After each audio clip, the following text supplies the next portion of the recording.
जिसका हृदय पत्थर के था, वह राजा जिसका हृदय शिला के था, है ना।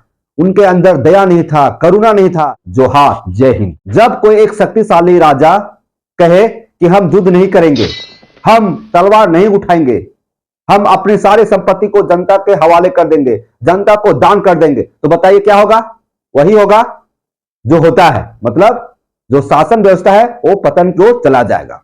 तो हम एक ऐसी घटना के बारे में बात करेंगे जिसके बाद एक महान शक्तिशाली राजा का अंत हो जाता है। तो हम बात करेंगे सम्राट अशोक के बारे में, शक्तिशाली सम्राट अशोक के बारे में बात करेंगे दोस्तों, और उसमें एक युद्ध का वर्णन करेंगे जो विश्व के इतिहास में फेमस है। तो वह युद्ध है कलिंग युद्ध। कलिंग एक प्राचीन राज्य था, वर्तमान में कहा जाए तो कलिंग का दूसरा नाम उड़ीसा हो जाएगा। वर्तमान में कलिंग का नया नाम क्या होगा? उड़ीसा। जो उड़ीसा बंगाल की खाड़ी के किनारे है, समुद्र के द्वारा व्यापार संचालन करने के लिए उड़ीसा मतलब कलिंग पर कब्जा करना अनिवार्य था। सम्राट अशोक के लिए कलिंग पर राज करना अनिवार्य था। इस मकसद से, क्या मकसद था? समुद्री व्यापार करने का उद्देश्य से, समुद्री व्यापार करने के उद्देश्य से, और दक्षिण के साथ जो दक्षिण के राज थे, दक्षिण के जो राजा थे, उनसे संपर्क करने के लिए कलिंग पर विजय प्राप्त करना अति आवश्यक था। कलिंग पर विजय प्राप्त करना बहुत जरूरी था। किसके लिए? सम्राट अशोक के लिए। किसके लिए दोस्तों? सम्राट अशोक के लिए। कलिंग हाथियों के लिए प्रसिद्ध था। कौटिल्य के द्वारा लिखित अर्थशास्त्र में कलिंग हाथियों के लिए प्रसिद्ध था, ऐसा लिखा गया है। तो कलिंग किसके लिए प्रसिद्ध था? हाथियों के लिए। यहां एक पॉइंट बनता है, कलिंग किसके लिए प्रसिद्ध था दोस्तों? हाथियों के लिए। सम्राट अशोक ने अपने शासन के 9वें वर्ष कलिंग पर आक्रमण किया।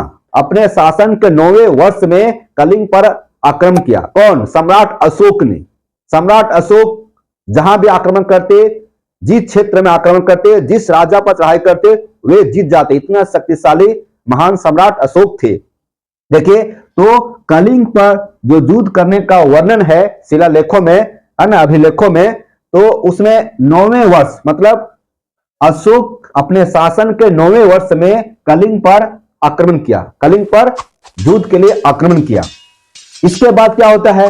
दोनों तरफ से लड़ाइयां लड़ी जाती है, दोनों तरफ से भयंकर युद्ध होता है, भीषण रक्तपात होता है, रक्त खून की धारा बहती है, खून की नदियां बहती है, और इस तरह से 1 लाख से अधिक लोग इस युद्ध में मारे जाते हैं। कौन सा युद्ध में? कलिंग युद्ध में 1 लाख से अधिक लोग मारे जाते हैं। कई लाख घायल होते हैं, लाखों में घायल होते हैं। तो बहुत भयंकर युद्ध था और कई वर्षों तक चला, 1 वर्ष का युद्ध नहीं था, ठीक है। तो भयंकर युद्ध, भीषण रक्तपात। सम्राट अशोक ने कलिंग को जीता, परंतु क्या होता है देखिए, सम्राट अशोक ने कलिंग को जीता परंतु उनके हृदय को झकझोर करके रख दिया। कलिंग का युद्ध अशोक के हृदय को झकझोर करके रख दिया। अशोक को यह सोचने की विवश कर दिया कि हमने जो युद्ध किया है वो एकदम गलत था, क्योंकि इसमें लाखों लोग मारे गए, लाखों लोग घायल हुए और लाखों लोगों को बंदी बनाकर निर्वासित कर दिया गया। तो इससे अशोक का जो हृदय था, आत्मा था, उनको झकझोर करके रख दिया। मतलब उनका हृदय को लगा, उनकी आत्मा को लगा ये जो घटना है वह विश्व इतिहास के सबसे भीषण रक्तपात वाला घटना है, और ऐसी घटना का जिम्मेदार हम खुद हैं। इसका हृदय पत्थर के था, वह राजा जिसका हृदय शिला के था, है ना। उनके अंदर दया नहीं था, करुणा नहीं था, एकाएक उनके अंदर दया आ जाती है। इस तरह से सम्राट अशोक का दिल जो पत्थर के था वह पसीज जाता है और उनका हृदय करुणा और दया से भर जाता है। सम्राट अशोक ने अपने आप में प्रतिज्ञा करता है कि हम भविष्य में कभी नहीं युद्ध करेंगे, हम भविष्य में कभी न युद्ध करेंगे। देखिए, भविष्य में कभी युद्ध न करने की प्रतिज्ञा कर ली। किसने? अशोक ने। क्यों? क्योंकि भीषण रक्तपात हुआ था, लाखों लोग मारे गए, लाखों लोग घायल हुए, लाखों लोगों को बंदी बनाकर निर्वासित कर दिया गया।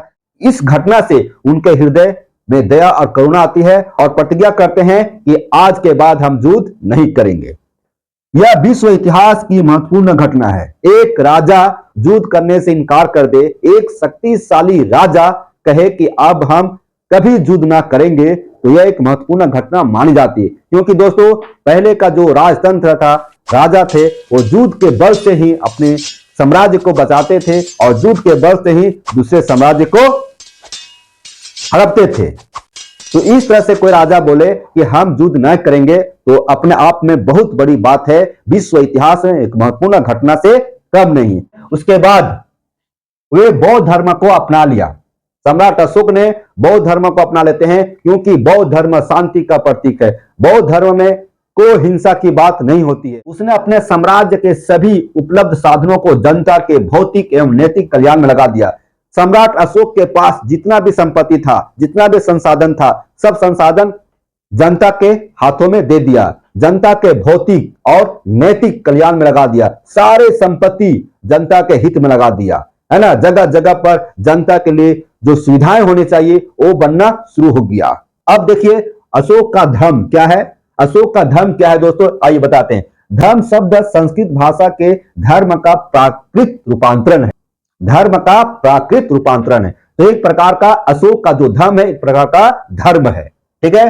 दूसरे और 7वें स्तंभ लेखों में, अशोक के जो स्तंभ लेख थे उसमें दूसरे और 7वें स्तंभ लेखों में धर्म के बारे में कहा। क्या कहा, बढ़िया सुनिए। कहा दोस्तों कि धर्म है साधुता, कल्याण कार्य, पाप रहित सेना, मृदुता, दूसरों के प्रति व्यवहार में मधुरता, दया, दान। धर्म जो है एक प्रकार का संस्कृत भाषा के धर्म का रूपांतरण शब्द है दोस्तों, जो दूसरे और 7वें स्तंभ लेख है, पिलर, ठीक है।